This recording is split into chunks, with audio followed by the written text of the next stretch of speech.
기도하고 시작하겠습니다. 하나님 감사합니다. 주님 총력전도 주일 우리에게 주셔서 최선을 다해서 전도할 수 있도록, 그렇게 영혼에게 예수 생명 전달할 수 있도록 주님 기간 주시고 여건 주심에 감사를 드립니다.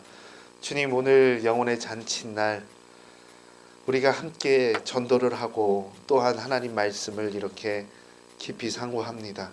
주님께서 지혜 주셔서 우리의 마음속에 지식으로 자리 잡고 또한 우리의 몸속에 실천할 수 있는, 행실로 드러날 수 있는 주님 그런 놀라운 은총 또한 허락하여 주시옵소서.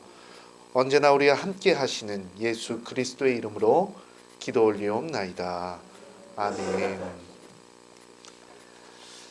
네, 오늘도 반갑습니다. 감사합니다. 저번 시간에 우리가 역대기에 대해서 함께 말씀을 나누었습니다.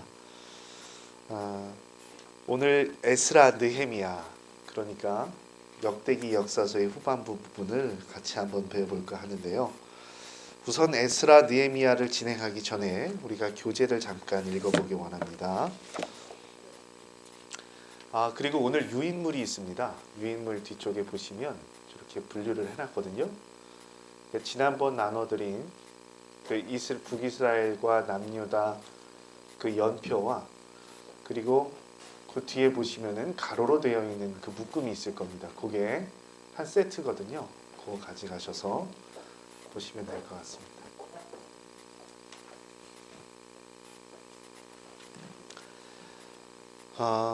교재 166쪽입니다. 교재 166쪽. 저번 시간 저희가 아달랴에 대해서 함께 읽고, 오늘은 그 4번 챕터의 제8대 왕 요아스부터 168쪽 20대 왕 시드기야까지 함께 읽도록 하겠습니다. 한번 읽어볼게요. 같이 한 목소리로. 166쪽입니다. 166쪽. 요아스부터 시작해서 시드기야까지 쭉 한번 읽어볼게요. 함께 한 목소리를 읽습니다. 시작.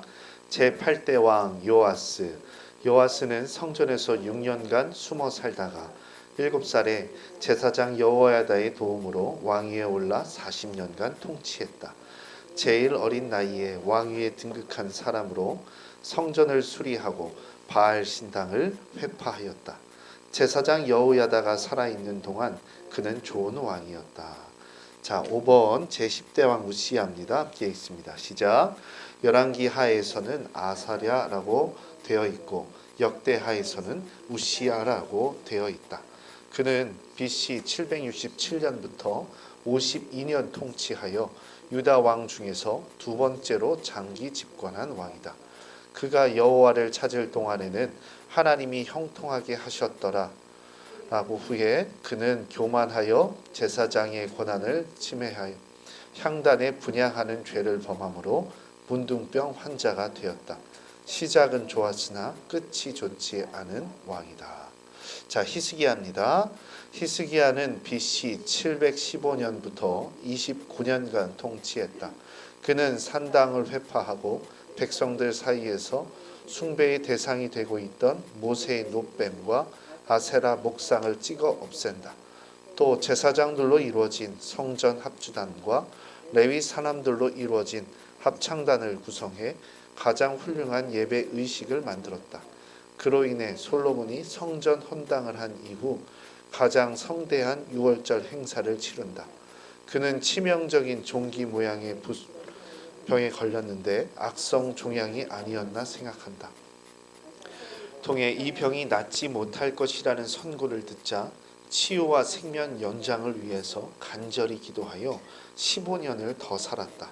그러나 그 15년을 더 살면서 난 아들 므낫세는 남유다에서 가장 악랄하고 못된 왕이 된다. 자, 14대 왕입니다. 므낫세입니다. 같이 읽습니다. 시작. 히스기야의 아들로 유다 역사상 가장 악한 왕이었다. 그러면서 남북을 통틀어 가장 오래 다스렸던 왕이기도 하다. BC 686년에 시작하여 55년을 통치하며 그는 온갖 우상을 다 섬겼다. 자기 아들까지도 몰래에게 바쳤다.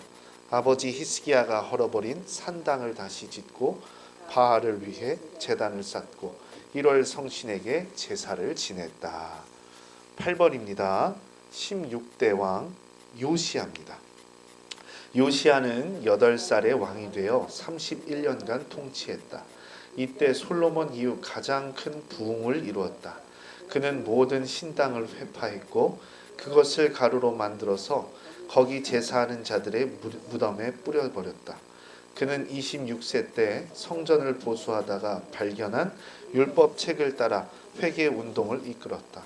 또한 하나님의 사랑, 성전 사랑이 특별한 사람이었다. 하나님을 사랑하는 마음이 성전 사랑하는 마음으로 이어졌기 때문이다. 성경은 요시야를 이와 같이 평한다. 요시야와 같이 마음을 다하며 뜻을 다하며 힘을 다하여 모세의 모든 율법을 따라 여호와께로 돌이킨 왕은 요시야 전에도 없었고 후에도 그와 같은 자가 없었더라. 자, 그 다음 장 넘겨보시고요.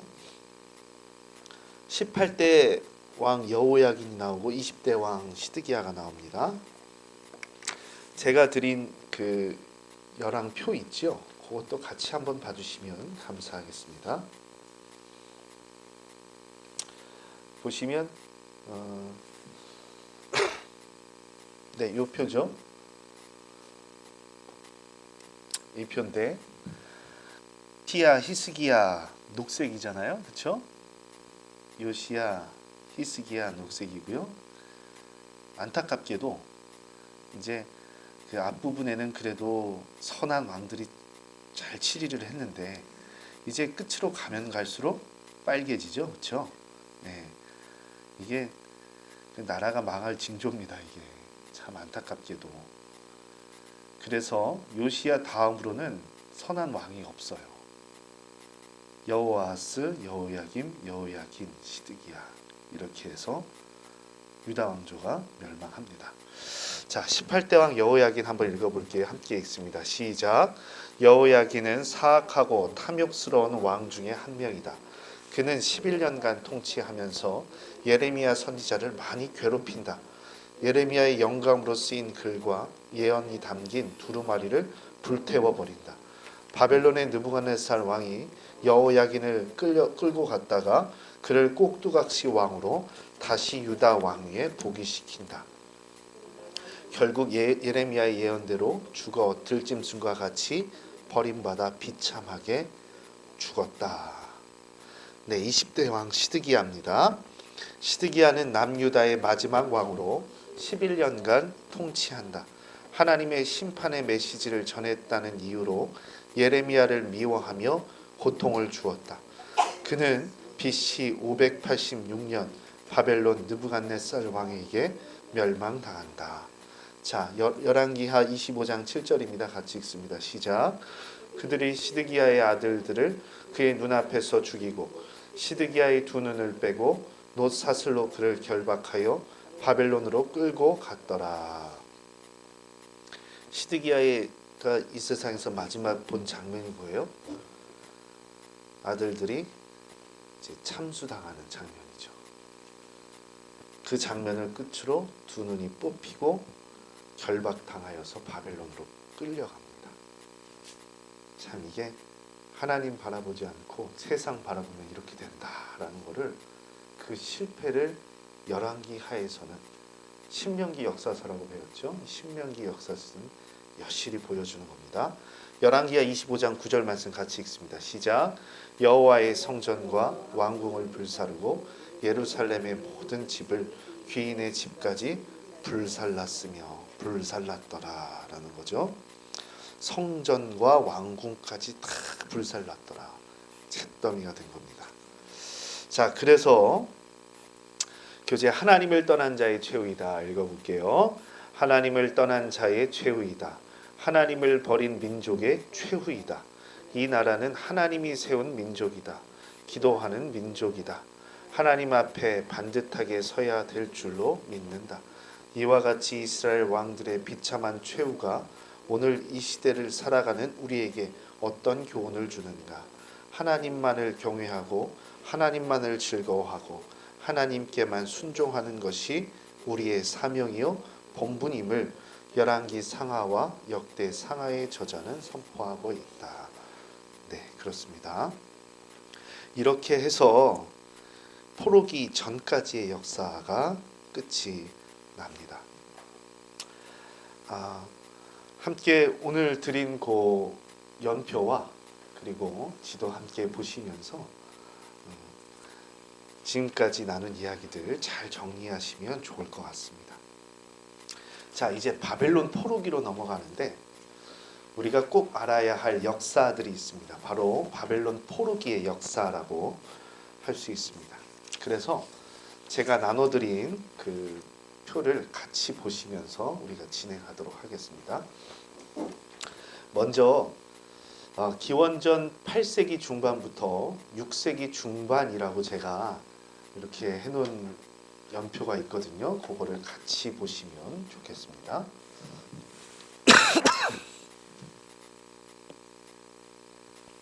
기원전 8세기 중반부터 저기 없나요? 제가 10장을 총 10장을 했는데 네, 지금 9분이셔서 그거 한 장밖에 없으세요. 그게 세트로 되어 있는 겁니다. 양면으로 4장, 5장씩 되어 있거든요. 그게 반복되어 분들은 이렇게 2매를 가져가시면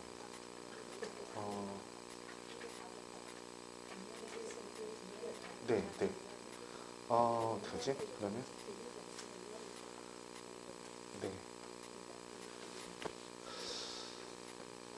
네, 여기 혹시 보이시나요? 이거 다 이게 글씨가 작아가지고 그래서 네.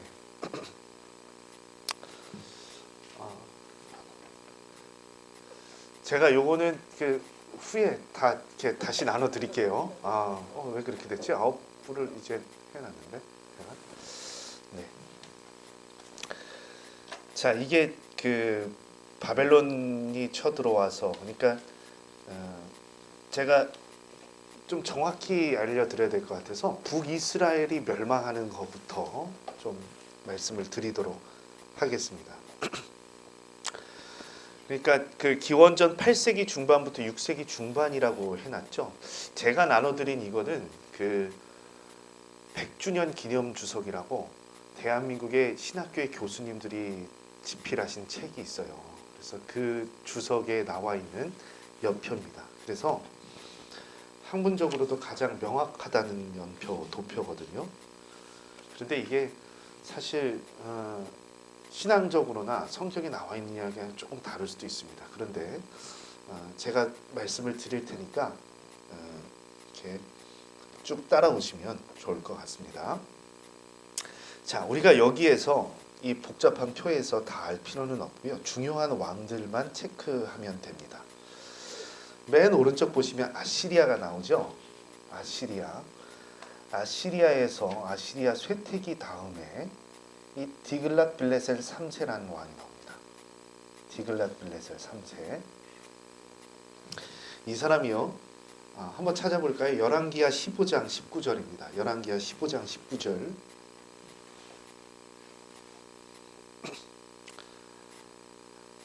열왕기하 15장 19절입니다.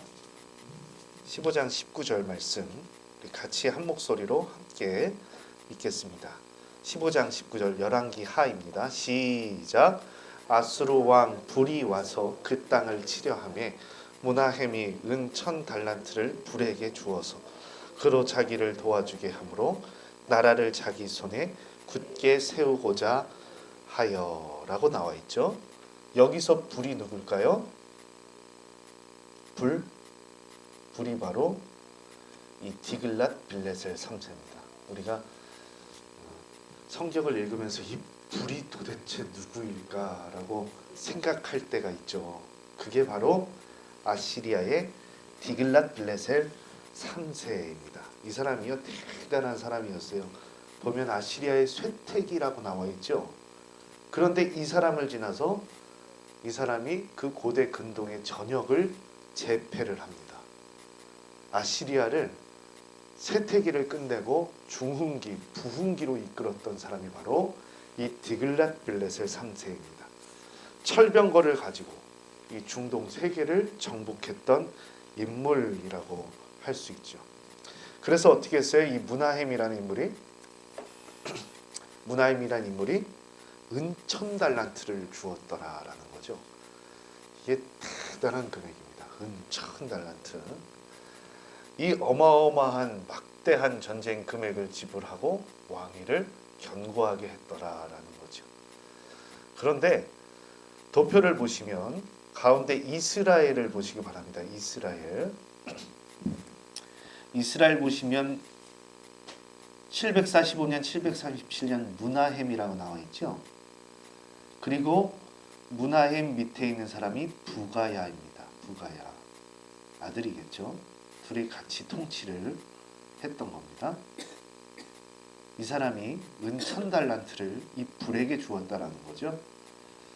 그런데 그 밑에 보시면 베가라는 사람이 있어요.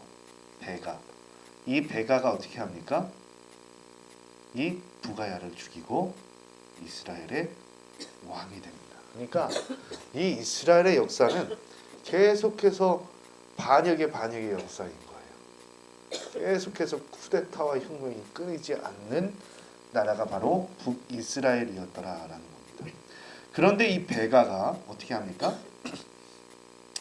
베가가 옆에 다마스커스 있죠? 다마스커스. 여기가 성경에는 아람이라고 나와 있는 나라입니다. 아람. 이 아람 왕 르신과 결탁을 하죠. 그래서 참 이 녀석들이 웃긴 게 작은 나라들이 모여서 이 아시리아를 대항하고자 합니다. 아시리아 연합전선을 만들죠. 그게 바로 시리아 에브라임 동맹입니다. 시리아 에브라임 동맹. 시리아는 뭐죠? 아람이죠. 아람. 에브라임은 뭐죠? 북이스라엘이잖아요. 그래서 우리는 시리아 에브라임 연합이라고 이야기를 합니다. 그래서 그 고대 팔레스타인의 모든 나라들이 아시리아를 대항을 했는데 아시리아를 대항하지 않은 유일한 나라가 있었어요. 바로 남유다입니다. 남유다 당시 왕이 누구였죠? 아하스죠. 이 아하스를 어떻게 할까요? 야, 우리가 같이 이렇게 해가지고 저 형님이랑 같이 맞섰는데 너희는 왜 안 껴? 너 저쪽이랑 같은 편이지? 해가지고 어떻게 하죠? 공격을 합니다. 그래서 이사야서 7장 말씀 보시면 이 유다 백성들의 마음이 어떻게 됐다고 이야기하죠? 그의 백성의 마음이 숲의 나무가 바람이 흔들리는 것처럼 되었더라라고 이야기를 합니다. 그런데 이사야 선지자가 이야기를 해요. 야, 그 르신과 베가라는 그 두 인물은 부직갱이에 불과하다. 무서워할 필요 전혀 없다. 결국 어떻게 됩니까? 디글랏빌레셀 3세 밑에 살만에셀 5세라가 나와 있죠. 이 살만에셀이 들어와서 이 사람들을 다 쓸어버립니다. 살만에셀 5세가. 이후의 정권을 누가 잡죠? 그 혼란한 틈을 이스라엘의 호세아라는 사람이 잡아요. 보이시죠? 호세아. 732년부터 724년 호세아가 정권을 잡습니다. 호세아가 그래서 머리를 막 굴려요. 아, 이게 어떻게 할까? 이게 그 시리아는 다마스커스는 완전히 멸망을 했고 우리가 손잡아야 될 나라가 도대체 어디일까? 이게 사실은 아시리아랑 손을 잡자고 하니까 아시리아가 이게 야만적인 데가 있거든요. 참 이 사람들이 무서운 사람들입니다. 그 성경에 보면 이제 시체 가죽을 벗겼다 그러잖아요. 그렇게 본보기를 보이는 나라가 바로 잔인하게 본보기를 보이는 나라가 아시리아입니다. 그냥 얘네들이랑은 도대체 이해가 안 통하는 거예요. 그래서 어떻게 하죠? 이 호세아가 이집트랑 손을 잡습니다. 이집트가 어디 있어요? 저희 나일강 그쪽에 있잖아요. 아프리카 위쪽에 있는 게 이집트잖아요. 거기랑 같이 손을 잡아요. 그런데 어떻게 되죠? 어떻게 될까요? 사르곤 2세가 그 소식을 듣고 바로 쳐들어옵니다. 그리고 어떻게 해요? 사마리아를 3년간 포위합니다. 그래서 마침내 함락을 시켜요. 그 사르곤 2세의 그 명문에 보면 무려 2만 7천 명의 사람들을 유배시켰다, 데리고 갔다라고 이야기가 나옵니다. 그리고 사마리아에는 다른 나라 주민을 정착시켰다, 이주시켰다라고 나오죠.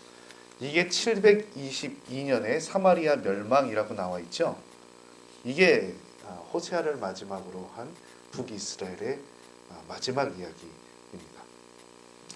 자, 이렇게 끝이 났어요. 아시리아에 의해서 완전히 멸망을 했습니다. 그런데 아시리아가 사실 이게 북이스라엘을 멸망시켰으니까 또 어디를 멸망시켜야 돼요? 그 밑에 있는 남유다겠죠. 그래서 쳐들어옵니다. 우리가 너무나도 잘 알고 있는 사네립, 그렇죠? 사네립이 언제 쳐들어와요? 히스기야 때. 유다 보시면 아하스 밑에 히스기야 있죠? 히스기야 때 사네립이 쳐들어옵니다. 우리가 잘 아는 이야기죠. 아시리아의 그 사네립이 쳐들어오니까 어떻게 했어요? 히스기야가 기도하죠. 기도했더니 어떻게 해요? 아스루 군대의 그 18만 5천 명이 머리가 뜨거워져서 돌아가는 산송장이 되어버리는 그런 이야기가 나와 있습니다. 자, 그리고 사네립 다음에 보시면 우리가 눈여겨봐야 될 나라가 있어요. 이스라엘 세먼티 섹터 밑에 쭉 보시면 신바벨론 제국이라고 있죠. 이게 고대 바벨론을 계승하는 나라여서 신바벨론이라고 이야기를 합니다. 그 중에 나보폴라살이라는 사람이 있어요. 나보폴라살이 있죠.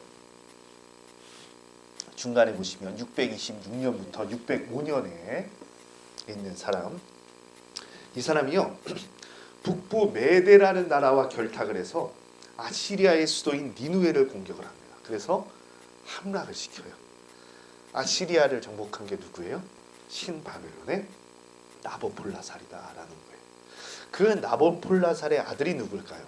바로 성경에 우리가 잘 알고 있는 느부갓네살입니다. 느부갓네살. 이 느부갓네살이 어떻게 하죠? 605년에 이제 중동으로 이제 팔레스타인으로 진출을 하는 거예요. 그래서 이집트와 붙죠. 갈그미스 전투에서. 그래서 어떻게 됩니까? 이집트군을 대파를 합니다. 그 가운데 유다 어떻게 되죠? 갈팡질팡하다가 느부갓네살 손에 망하게 되는 이야기입니다. 그래서 보시면 이게 제가 이렇게 좀 복잡하실 것 같아서 아주 간단한 도표를 하나 또 준비를 했어요. 옆으로 나와 있는 도표입니다. 보시면 북이스라엘의 멸망이 기원전 720년, 722년 아수르에 의해서 멸망을 합니다. 그리고 남유다 1차 포로 있죠. 기원전 605년 느부갓네살에 의해서. 이때 잡혀간 사람들이 누구예요? 다니엘과 세 친구들이죠. 그리고 2차 포로가 있습니다. 기원전 597년 느부갓네살에 의해서. 이때 잡혀간 사람들이 누구예요? 보시면 에스겔서가 이때 좀 이렇게 에스겔서 보시면 이제 그 불타는 그 수레들이 나오잖아요. 그렇죠? 그게 뭐예요? 이게 움직이는 법계에 대해서 나오잖아요. 그러니까 하나님이 예루살렘에만 계시지 않고 사실은 우리 이 포로기로 잡혀온 여기 함께 계신다라는 그 임재의 상징을 또 환상 가운데 보여주십니다. 그 에스겔이 2차 포로로 잡혀갔더라라는 겁니다. 3차 포로하고 남유다의 멸망이라고 나와 있죠. 기원전 586년의 일입니다. 이게 예루살렘 성전이 무너집니다. 그때가 바로 시드기야 왕 때, 아까 읽었죠? 두 눈이 뽑혀서 잡혀갔던 그 시드기야 왕 때. 자, 여기까지 이렇게 쭉 나오고요. 그 중간에 등장한 정말 중요한 인물이 하나 있어요. 자, 기원전 6세기에서 5세기 도표를 보시기 바랍니다. 아까 좀 봤던 도표 말고요. 기원전 6세기에서 5세기 도표. 기원전 6세기에서 5세기 도표입니다. 6세기에서 5세기 도표. 바뀌었죠? 그 오른쪽에 있는 나라가 아시리아에서 이제는 메디아로 바뀌었습니다. 그리고 이스라엘이 없어졌고 다마스커스가 없어졌어요. 그리고 그냥 히브리라고 나와 있고 바벨론이 되었습니다. 이게 나라가 바뀐 거예요. 시대가 바뀐 겁니다. 그런데 우리가 주목해야 될 인물이 있으니 바로 중간에 나와 있는 히브리, 이게 노예라는 뜻이죠. 이주 노동자라는 뜻입니다. 히브리에서 538년의 고레스 칙령입니다. 이게 중요한 역사예요. 538년에. 이 고레스가 어떻게 해요? 사실 이게 다니엘서 5장 말씀 보시면 5장 말씀 한번 볼까요? 5장 한번 펴보시기 바랍니다. 바벨론 왕 벨사살이라는 인물이 연회를 베풉니다. 그런데 그 밤에 어떻게 되죠? 그 바벨론 제국이 이 고레스에 의해서 멸망을 당하죠. 성경에는 벨사살이라고 나와 있는데 여기 바벨론 보시면 나보니두스라고 나와 있을 겁니다. 나보니두스. 학문적인 명은 나보니두스가 맞습니다. 나보니두스. 이게 막 그 손가락이 나와가지고 막 큰 글씨 쓰는 이야기 있죠. 그 이야기예요. 이게 다니엘서 5장의 이야기가. 함께 다니엘서 5장 한번 읽어보겠습니다. 다니엘서 5장 24절 31절 이야기 같이 한번 읽어볼게요. 시작. 자, 다니엘서 5장입니다. 저도 한번 여기 이걸로 찾아볼까요? 다니엘서 5장. 5장 24절에서 31절까지 말씀입니다. 같이 한번 읽습니다. 시작. 이러므로 그의 앞에서 이 손가락이 나와서 이 글을 기록하였나이다. 기록된 글자는 이것이니 곧 메네 데겔 우바르시니라. 그 글을 해석하건대 메네는 하나님이 이미 왕의 나라의 시대를 세워서 그것을 끝나게 하셨다 하며, 데겔은 왕을 저울에 달아보니 부족함이 보였다 하며, 베레스는 왕의 나라가 나뉘어서 메대와 바사 사람에게 준 바 되었다 함이니이다 하니, 이에 벨사살에 명하여 그들이 다니엘에게 자주색 옷을 입히게 하며 금사슬을 그의 목에 걸어주고 그를 위하여 조서를 내려 나라의 셋째 통치자로 삼으니라. 그날 밤에 갈대아 왕 벨사살이 죽임을 당하였고 메대 사람 다리오가 나라를 얻었는데 그때의 다리오는 62세였더라. 아멘. 여기선 다리오라고 나오죠. 다리오가 사실은 이게 성전을 이제 재건해서 완성될 때 왕이 다리오입니다. 그러니까 이게 되게 상징적인 이야기라고 할 수 있죠. 그런데 역사적으로 보면 고레스 2세입니다. 고레스 대왕. 고레스가 그 위대한 나라, 갈대아인들의 나라, 그 메소포타미아 그 지역에 있는 유브라데스 강과 티그리스 강 사이에 있는 무너지지 않는 성이라고 했죠. 그 바벨론 성을 무너뜨립니다. 그러니까 이 유대인들 입장에서는, 이 히브리인들 입장에서는 어떻게 됐을까요? 이 고레스가 우리에게 자유를 준 인물이죠. 대단한 인물인 겁니다. 왜냐하면 우리를 끌고 왔던 그 바벨론이란 제국을 멸망시켰으니까요. 얼마나 이렇게 위대한 구원자입니까?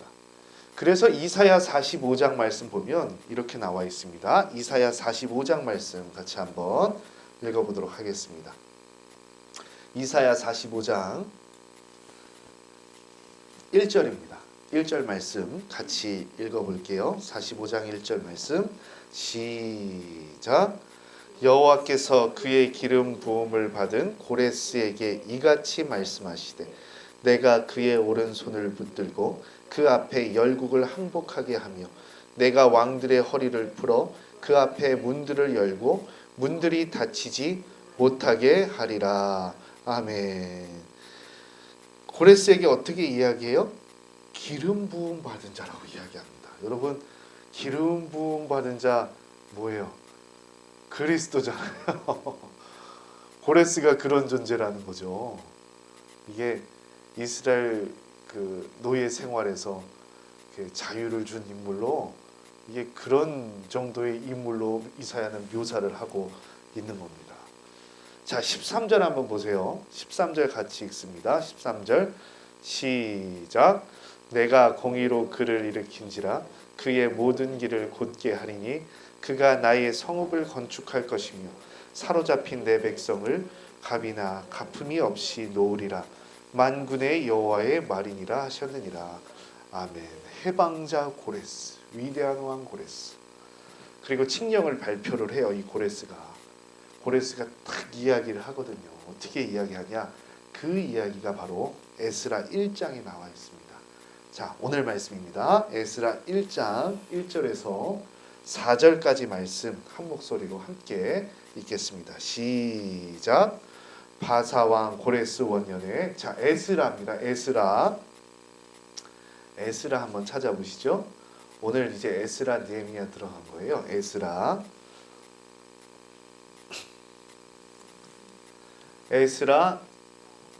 1장 1절에서 4절까지 말씀입니다. 역대하 다음에 있겠죠. 우리가 역대기 역사서를 했으니까 역대기 다음에 에스라 느헤미야가 있습니다. 오늘 에스라 느헤미야 에스더까지 할 거거든요. 자, 에스라 1장입니다. 에스라 1장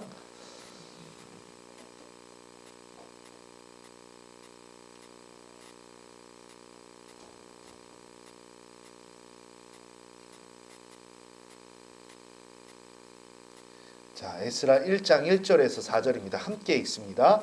시작. 바사왕 고레스 원년에 여호와께서 예레미야의 입을 통하여 하신 말씀을 이루게 하시려고 바사왕 고레스의 마음을 감동시키심에 그가 온 나라에 공포도 하고 조서도 내려 이르되 바사왕 고레스는 말하노니 하늘의 하나님 여호와께서 세상 모든 나라를 내게 주셨고 나에게 명령하사 유다 예루살렘의 성전을 건축하라 하셨나니 이스라엘의 하나님은 참 신이시라. 너희 중에 그의 백성 된 자는 다 유다 예루살렘으로 올라가서 이스라엘의 하나님 여호와의 성전을 건축하라. 그는 예루살렘에 계신 하나님이시라.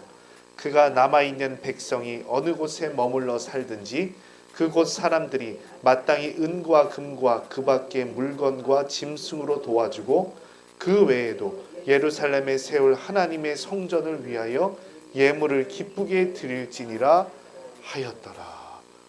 여러분, 이게 고레스의 칙령입니다. 기적이죠, 기적. 이 대단한 겁니다. 어떤 이방인 왕이 이렇게 돌아가라 한 것만 해도 고마운데 너희들 성전을 세워라. 아낌없이 지원해 줄게. 이런 왕이 없잖아요. 고레스는 이런 일을 했더라라는 거죠. 그래서 유대인의 지도자였던 수룹바벨이 돌아옵니다. 그래서 어떤 사람이 쫙 돌아왔는지 한 5만 명 정도 돌아왔는데 에스라 2장 말씀에 보면 어떤 자손이 돌아왔는지 쭉 나옵니다. 그리고 수룹바벨 성전이 완공되고 누가 들어오죠? 에스라를 중심으로 2차 귀환을 합니다. 자, 그 내용이 제가 보여드린 그 간단한 그 도표 있죠. 거기 보시면 쫙 나와 있습니다. 간단한 도표, 요 도표 찾으시면 돼요.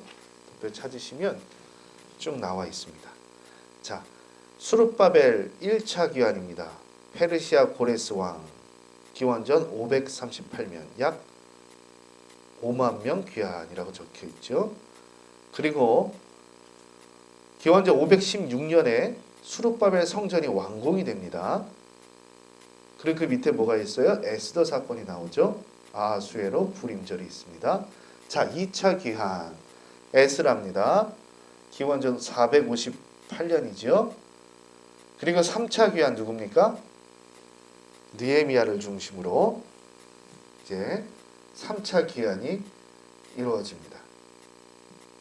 그래서 성벽을 재건하죠. 52일간 성벽을 재건하는 이야기입니다. 그 밑에 보시면 알렉산더 및 셀류코스, 하스몬 왕조, 로마 통치, 폼페이우스 장군 이런 이야기가 있죠. 이렇게 남유다의 역사가 이어져 가거든요. 이게 사실은 그 3차 기한 이후의 이야기들 있죠. BC 334년 이야기들이 제가 드린 그 도표에 있어요. 보시면 4세기부터 기원전 400년부터 150년 사이의 이야기입니다. 이게 신구약 중간사라고도 이야기할 수 있어요. 근데 이 중간사의 이야기는 지금 시간이 아니니까 다음에 기회가 있으면 한번 나눠 보고요. 2차 기한 에스라, 3차 기한 느헤미야였다라고 기억을 해두시면 좋을 것 같습니다. 자, 2차 기한 에스라, 3차 기한 느헤미야입니다. 그래서 우리가 알아야 될 인물이 에스라와 느헤미야입니다. 우리가 고레스 칙령에 대해서 알아봤는데, 고레스 칙령 다시 말씀드리지만 기적이죠. 기적이다. 어떻게 저 바벨론 성이, 그 높은 그 바벨론 성이 무너지고 그 한밤중에 무너져가지고 그 포로된 우리가 자유케 될 수 있을까? 이게 사실 기적입니다. 고레스 칙령은 하나님께서 베푸신 기적이다라는 거예요. 이제 새날이 열리는 거죠. 이 바벨론에 잡혀갔던 사람들이 어떻게 합니까? 이제 돌아오게 되는 거예요. 제가 그 지도도 잠깐 보여드리긴 했는데, 이게 돌아온다는 게 말이 돌아온다는 거지 이게 정말 쉽지가 않은 일이거든요. 보면 이게 이 사람들이 돌아온 경로를 보면 진짜 대단합니다. 이게 그 티그리스 강과 유브라데스 강을 끼고선 돌아온 거거든요. 이 거리를 좀 계산해 보면 한 2,000km 정도 돼요. 그리고 느헤미야는 어디서 옵니까? 그 엘람, 그 페르시아의 수도인 수산궁에서 돌아오거든요. 이게 대단한 겁니다. 생명을 걸고 돌아온 거죠. 사실은 따지고 보면 어떻게 이렇게 돌아올 수 있었을까? 왜 이들이 돌아올 수 있었을까? 왜 돌아왔어요? 신앙 때문에 돌아온 거죠. 우리가 하나님을 섬겨야 하는데, 하나님 무너진 그 성전들을, 예배처를 다시 한번 세워야 하는데, 여러분 신앙은 그럴 만한 가치가 있는 거예요. 이 사람들에게 삶의 이유, 목적인 겁니다. 우리가, 제가 이 말씀 읽을 때마다 왜 우리가 불행할까라는 생각을 좀 해보게 되거든요. 왜 불행할까요? 목숨을 걸 만한 무언가를 찾지 못해서, 내가 생명 걸고 이룰 만한 무언가, 그 가치 있는 무언가를 찾지 못해서 불행한 것이 아닐까라는 생각을 해보게 됩니다. 돌아온 이 사람들의 발걸음 어땠을까요? 즐거웠겠죠. 우리가 드디어 간다. 꿈에 그리던 저 시온으로 간다. 저 예루살렘에 가서 우리가 성전을 다시 세우리 하고 굳은 마음을 가지고 돌아온 겁니다. 그 이야기들이 에스라 1장 5절에서 7절 말씀에 잘 나와 있어요. 에스라 1장 5절에서 7절 말씀 같이 한번 읽어보겠습니다. 에스라 1장 5절에서 7절 말씀입니다. 같이 읽습니다. 시작. 이에 유다와 베냐민 족장들과 제사장들과 레위 사람들과 그 마음이 하나님께 감동을 받고 올라가서 예루살렘의 여호와의 성전을 건축하고자 하는 자가 다 일어나니, 그 사면 사람들이 은그릇과 금과 물품들과 짐승과 보물로 돕고 그 외에도 예물을 기쁘게 드렸더라. 고레스 왕이 또 여호와의 성전 그릇을 꺼내니 옛적에 느부갓네살이 예루살렘에서 옮겨다가 자기 신들의 신당에 두었던 것이라. 아멘. 여러분 어떻게 해요? 그 마음이 하나님께 감동을 받았더라라는 거죠. 여러분 오늘 말씀을 통해서 주시는 그 하나님 음성에 여러분 마음이 감동받으시길 바랍니다. 그리하여서 우리, 이게 사실 이스라엘의 역사가 엑소더스의 역사잖아요. 출애굽의 역사잖아요. 세속으로부터 끄집어서 그 거룩한 곳을 향하여 가는 것이 바로 이스라엘의 역사입니다. 기원전 2000년, 1500년 때 이스라엘 백성이 이집트에서 엑소더스하여 약속의 땅으로 온 것처럼, 이 기원전 500년, 400년 이때는 어떻게 해요? 엑소더스하여 바벨론에서 이스라엘 약속의 땅으로 오는 이야기입니다.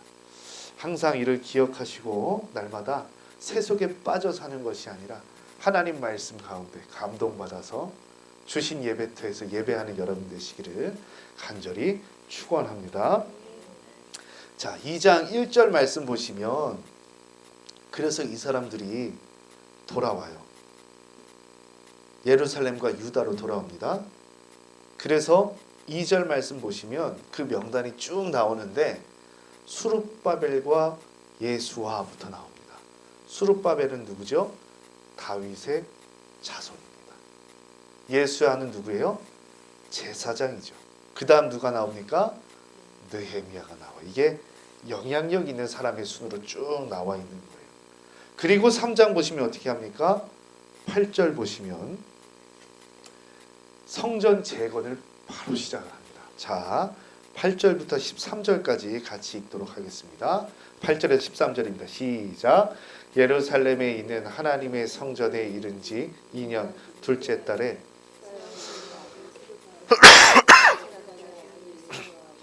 다른 형제 제사장들과 레위 사람들과 무릇 사로잡혔다가 예루살렘에 돌아온 자들이 공사를 시작하고 20세 이상의 레위 사람들을 세워 여호와의 성전 공사를 감독하게 하매 이에 예수아와 그의 아들들과 그의 형제들과 감미엘과 그의 아들들과 유다 자손과 헤나다 자손과 그의 형제 레위 사람들이 일제히 일어나 하나님의 성전 일꾼들을 감독하니라.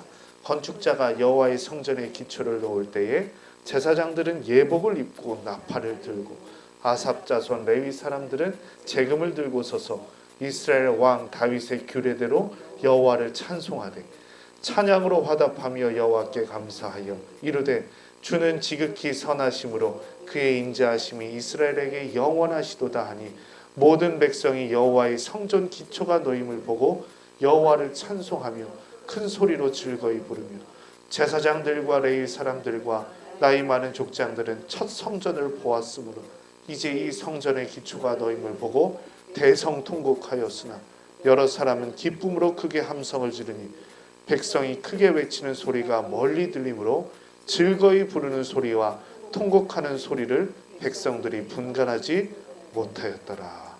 아멘. 여러분, 건축자가 여호와의 성전의 기초를 놓을 때 참 이게 어떤 장면인지 여러분 상상이 가십니까? 우는 사람이 있어요. 첫 성전을 봤던 사람들, 솔로몬 성전을 봤던 사람들 웁니다. 웃는 사람들이 있어요. 돌아와가지고 이렇게 우리가 다시금 성전을 세웁니다. 웃습니다. 근데 여기서 중요한 게 뭐예요? 감정이 아니라는 거죠. 외적으로 드러나는 건물의 웅장함이 아니라는 거죠. 예배를 받으시는 하나님, 기적처럼 그 길을 여셔서 마침내 역사를 성취하시는 그 하나님이 중요하더라라는 거죠. 사실 그 우는 소리, 웃는 소리를 덮는 게 뭐예요? 하나님을 찬양하는 소리가 덮잖아요. 무너진 삶의 자리를 일으키신 하나님에 대한 찬양의 소리가 그 감정을 덮더라라는 겁니다. 우리 예배자의 그 의지와 결단이 얼마나 중요한지 나타내는 대목이기도 합니다. 여러분이 처한 상황이 어떻게 됐건 그 고통의 상황이건 어려움의 상황이건 아니면 좋은 인생의 황금길을 걸으시건 상관없이 하나님을 찬양하시기 바랍니다. 내가 하나님을 예배하겠다라는 결단으로 나아가시기를 바랍니다. 그런데 이 공사가 어떻게 돼요? 중단이 됩니다. 자, 에스라 4장 4절에서 6절 말씀입니다. 같이 한번 읽어볼게요. 에스라 4장 4절에서 6절 시작. 이로부터 그 땅 백성이 유다 백성의 손을 악하게 하며 그 건축을 방해하되 바사왕 고레스의 시대부터 바사왕 다리오가 즉위할 때까지 관리들에게 뇌물을 주어 그 계획을 막았으며 또 아수레로가 즉위할 때 그들이 글을 올려 유다와 예루살렘 주민을 고발하니라. 여러분, 예배처를 세우는 게, 성전터 세우는 게 이렇게 어렵습니다. 무너진 삶을 세우는 거, 이게 예배하는 거 사단이 가만두지 않는 일이에요.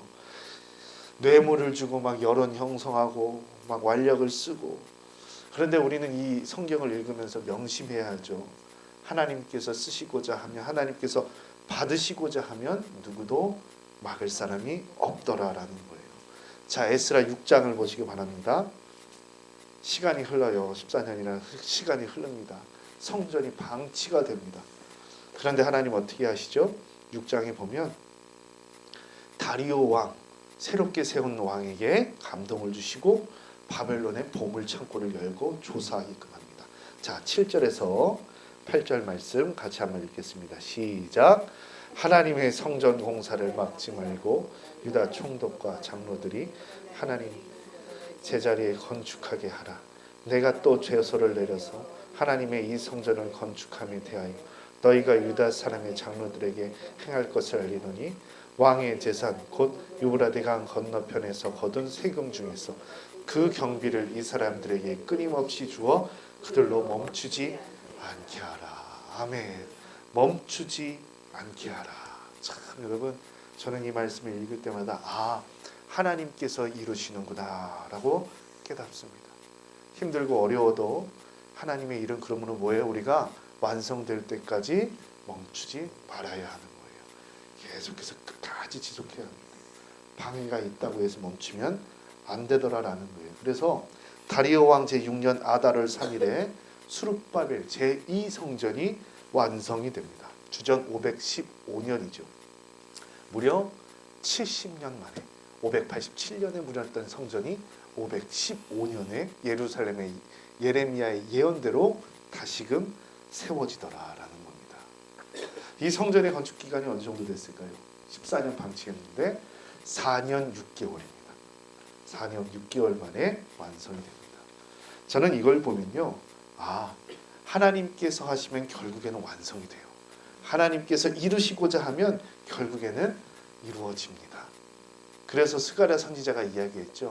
스가랴 선지자 4장 6절 보시면 이렇게 이야기하잖아요. 힘도 아니고 능도 아니고 뭐예요? 오직 여호와의 영으로 되느니라. 아멘. 우리 함께 찾아볼까요? 4장 6절, 스가랴 4장 6절. 여러분, 이런 말씀은 이렇게 되게 잘 보이는 곳에 이렇게 붙여두시기 바랍니다. 여호와의 영으로 되느니라. 같이 한번 읽어보도록 하겠습니다. 시작. 그가 내게 대답하여 이르되, 자, 잠시만요. 스가랴 4장 6절입니다. 스가랴 4장 6절. 스가랴 4장 6절.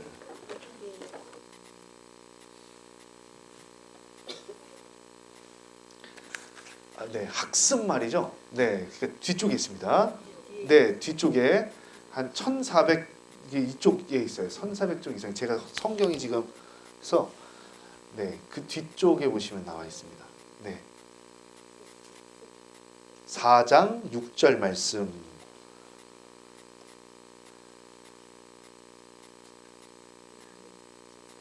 네. 참고로 학개와 스가랴는 정말 중요한 인물들입니다. 이 제2성전을 세우고 그 포로기에 그 신임에 빠져 있는 유다 백성에게 소망을 주었던 인물들이 학개와 스가랴거든요. 이 두 선지자입니다. 같이 한번 읽어볼게요. 4장 6. 네, 찾으셨나요?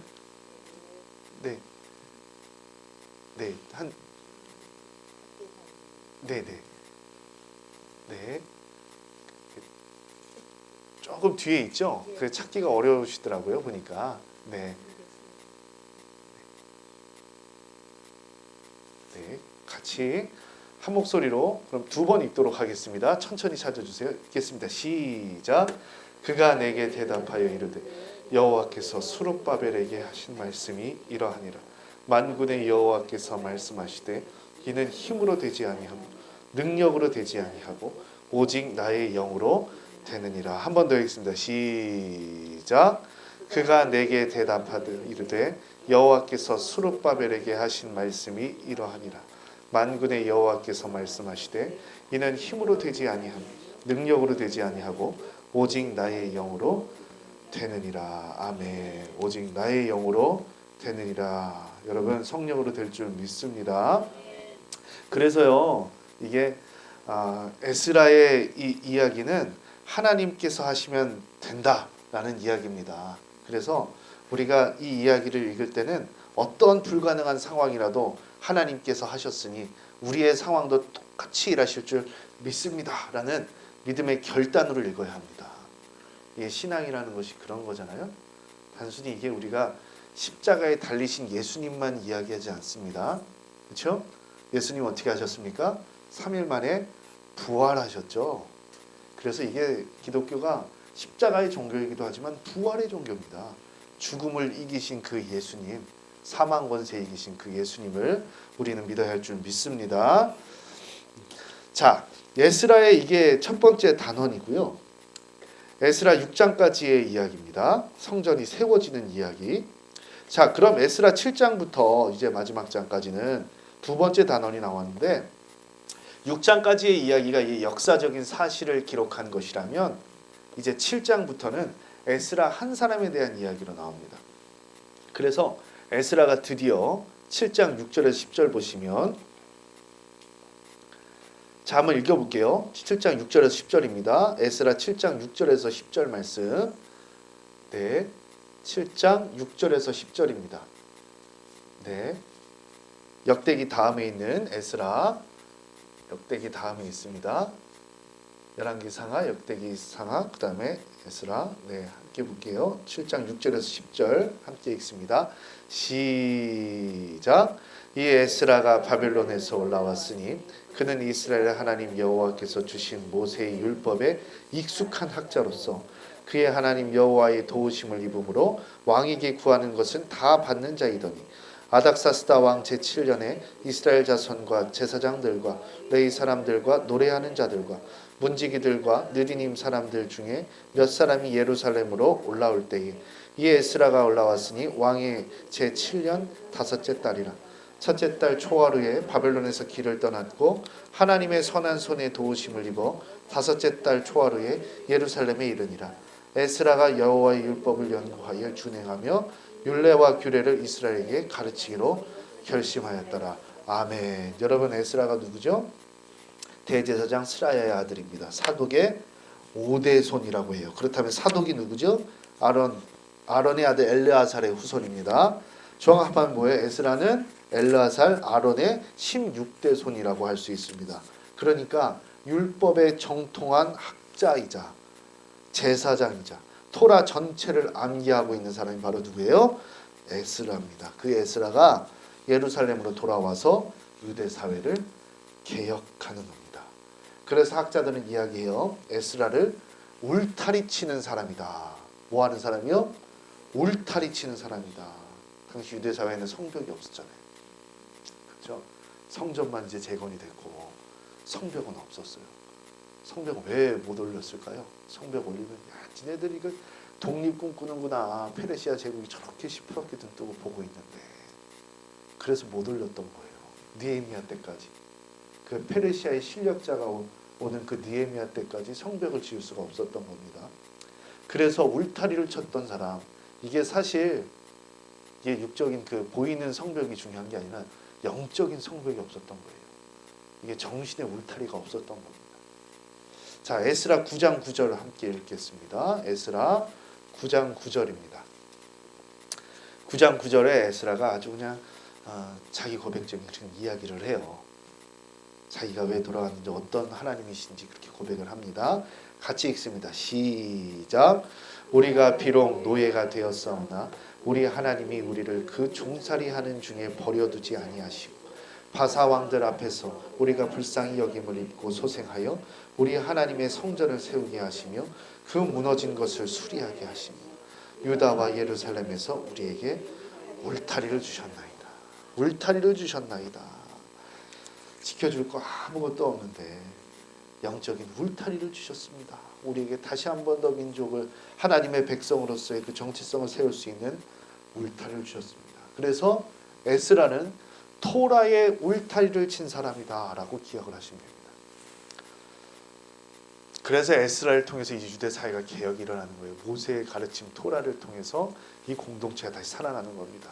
그런데 학자들이요, 단순히 이런 의미에서 울타리만 이야기한 것이 아니더라라는 거예요. 에스라의 한계도 있어요. 그래서 울타리라고 이야기한 겁니다. 이게 에스라 10장 1절에서 4절 보시면 에스라 10장 1절에서 4절입니다. 같이 한번 읽어볼게요. 에스라 10장 1절에서 4절 시작. 에스라가 하나님 성전 앞에서 엎드려 울며 기도하여 죄를 자복할 때에 많은 백성이 크게 통곡하며 이스라엘 중에서 백성이 남녀와 어린아이 큰 무리가 그 앞에 모인지라. 엘람 자손 중 여이엘의 아들 스가냐가 에스라에게 이르되 우리가 우리 하나님께 범죄하여 이 땅 이방 여자를 맞이하여 아내로 삼았으나 이스라엘에게 아직도 소망이 있나니 곧 내 주의 교훈을 따르며 우리 하나님의 명령을 떨며 준행하는 자의 가르침을 따라 이 모든 아내와 그들의 소생을 다 내보내기로 우리 하나님과 언약을 세우고 율법대로 행할 것이라. 이는 당신이 주장할 일이니 일어나소서 우리가 도우리니 힘써 행하소서 하니라. 여러분, 이게 참 슬픈 일이죠. 우리 룻기 할 때도 봤는데 그렇죠? 이방 아내로 삼은 사람들 다 내보냅니다. 그래서 결국 어떤 공동체가 됩니까? 안과 밖이 철저히 구분된 공동체가 되는 거예요. 폐쇄적인 공동체가 되는 거죠. 그래서 울타리라는 의미를 이야기를 한 겁니다. 이게 울타리가 사실은요, 우리끼리 있을 때 참 좋은 건데, 율법을 수호하고 내 정체성을 세우는 것은 참 좋은 건데, 다른 외부에서 봤을 때 뭐예요? 들어가지 못하는 거죠. 여러분, 이게 참, 그런데 이게 느헤미야도 마찬가지입니다. 느헤미야가 한 일 뭐죠? 성벽을 중수한 일이거든요. 성전을 이제 스룹바벨이 재건을 했다면 성벽은 누가 한 거예요? 느헤미야와 돌아온 사람들이 세운 거예요. 이제 유다 총독으로 스스로 자원해서 이 사람이 느헤미야가 오거든요. 그래서 파견된 지 사흘 만에 공사에 착수를 합니다. 이게 대단한 거죠. 그리고 52일 만에 완공을 하죠. 어떻게 일했어요? 낮에는 일하고 밤에는 보초 쓰고 한 손에 무기를 잡고 한 손에 다른 한 손에 삽을 잡고 일을 합니다. 그리고 이 느헤미야 어떻게 해요? 참 느헤미야라는 인물이 대단한 게 12년치 자기의 봉급을 받지 않아요. 총독으로서의 봉급을 받지 않습니다. 월급 받지 않고 일하는 거예요. 민족을 위해서 다 지원하고. 그게 그 느헤미야에서 나오는 1장부터 7장까지의 이야기가 그런 이야기입니다. 예루살렘이 드디어 도성으로서의 기능을 하는 이야기입니다. 그런데요, 이 느헤미야에게도 한계가 분명히 이게 존재를 하죠. 느헤미야에서 참 이게 수문학 강장 앞에서 막 회개하고 울잖아요. 그런데 결국에 이 느헤미야도 그 쌓아올린 성벽을 보면서 이방인들을 다 밀어냅니다. 이게 에스라 느헤미야가 갖는 어떻게 보면 한계일 수도 있어요. 시대적인 한계일 수도 있어요. 느헤미야가 나중에 하나님 총에서 쫓겨날 사람들, 이방인들의 명록을 쫙 부르잖아요. 이런 사람 다 쫓겨나야 된다고. 이런 사람 다 배척해야 된다고. 이방 아내로 맞아들인 사람들 다 쫓아내고, 그리고 배척해야 될 이방 민족 다 부르고. 토라의 정신으로 세웠지만 이게 이방인과 유대 공동체를 그 사이를 차단해 버렸더라라는 거예요. 여러분, 이 막힌 담을 누가 허실까요? 이 벽을 예수님이 허시죠. 자, 에베소서 2장 14절에서 18절 말씀 같이 읽겠습니다. 에베소서 2장 14절에서 18절 말씀. 이게요, 바울 사도가 그냥 이야기한 게 아니에요. 바울 사도는 철저히 그 유대인과 이방인 사이에서 이방인을 위한 사도로 평생을 살아가거든요. 그래서 이런 고백을 할 수 있는 겁니다. 자, 에베소서 2장입니다. 에베소서 2장 14절에서 18절까지 말씀입니다. 사도 바울의 이런 고백을 보면 참 하나님 은총이 놀라우신 거예요. 에베소 2장 14절에서 18절 말씀 같이 읽습니다. 시작. 그는 우리의 화평이신지라 둘로 하나를 만드사 원수된 것 곧 중간에 막힌 담을 자기 육체로 허시고 법정으로 된 계명의 율법을 폐하셨으니 이는 이 둘로 자기 안에서 한 세 사람을 지어 화평하게 하시고 또 십자가로 이 둘을 한 몸으로 하나님과 화목하게 하려 하심이라. 원수된 것을 십자가로 소멸하시고 또 오셔서 먼 데 있는 너희에게 평안을 전하시고 가까운 데 있는 자들에게 평안을 전하셨으니 이는 그로 말미암아 우리 둘이 한 성령 안에서 아버지께 나아감을 얻게 하려 하심이라. 아멘. 여러분, 이게 뭐예요? 바울의 그런 민족적인 정체성 있는 고백이다라고 이야기할 수 있는 거예요. 이방인과 그 유대인 그 막힌 담을 누가 하셔요? 예수님께서 허신다. 자기 육체로 허신다. 십자가로 허신다라는 거죠. 우리도요, 사실요, 차별이 없는 은혜, 값없이 주시는 의롭다 하시는 은혜로 말미암아 우리가 구원을 얻었습니다. 유대인들이 바라봤을 때 우리도 이방인이잖아요. 어떻게 복음이 여기까지 전달될 수 있었는가 하는 거죠. 놀라운 하나님의 은총입니다. 이 은혜를 기억하시고 끝까지 나아가시는 여러분 되시기를 간절히 축원합니다.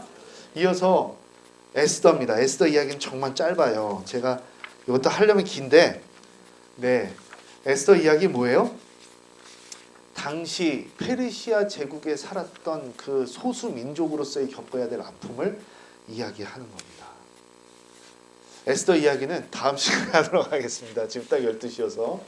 에스더 이야기도 참 보면 재밌거든요. 에스더 이야기를 통해서 여러분 한번 읽어보세요. 뒤에 가셔서 일주일간 한번 읽어보시고 하도록 하겠습니다. 남은 9강, 10강은 제가 이 에스더서 이 포로기 이후의 이 역사부터 이제 자연스럽게 넘어가는 것이 이제 묵시문학과 선지문학이거든요. 오늘 같이 연결해서 해드리도록 하겠습니다. 여러분 오늘 한 시간 고생 많으셨습니다. 기도하겠습니다. 하나님 감사합니다. 오늘도 우리를 이 말씀을 연구하는 자리로 부르시고 함께 말씀을 나눌 수 있도록 은총 내려주심에 감사를 드립니다. 주님 놀라우신 은총으로 말미암아 우리가 구원을 받았습니다. 우리에게 주신 구원, 주님 날마다 주님 주시는 그 능력 가운데 살아가서 다른 이들에게도 전하고 알리는 우리 되게 하여 주시고, 그렇게 예수 생명 나눔으로 말미암아 풍성하고 풍요롭고 부요로운 인생 살아갈 수 있도록 주님 인도하여 주시옵소서. 살아계시고 역사하시며 우리를 너무나도 사랑하고 계신 예수 그리스도의 이름으로 기도 올리옵나이다. 아멘.